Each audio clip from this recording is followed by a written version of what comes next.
దొంగతనానికి సయ్యన్న పెళ్ళాం నువ్వు దంచు నేను భుజాలు ఎగరేస్తా. ఎవరబ్బాయి ఆదర్శ దంపతులను ఆలోచిస్తున్నారు? ఎవరి గురించి అయినా మనం చెప్తే జోళ్ళిచ్చి కొడతారు.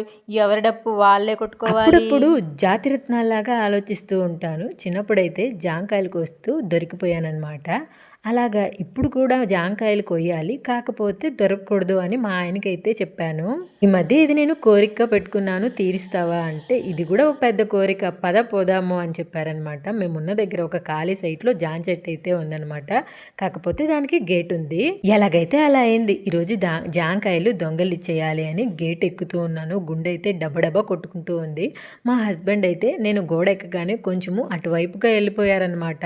అప్పుడే ఈ మట్టి బుర్రకి అర్థం కావాలి కదా, అస్సలు అర్థం కాలేదు. ఆ చిలక కొట్టుడు జాంకాయలు చూసిన తర్వాత ఇంకేం అర్థమవుతుంది చెప్పండి. జాంకాయలు కోసుకొచ్చి మా హస్బెండ్కి ఇచ్చాను.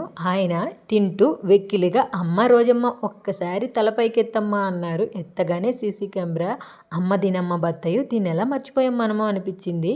మా ఆయన నేను దొంగలిచ్చిన జాంకాయలు తింటూ వెక్కిలిగా నవ్వుతూ ఉన్నారు. నాకైతే మండిపోయింది.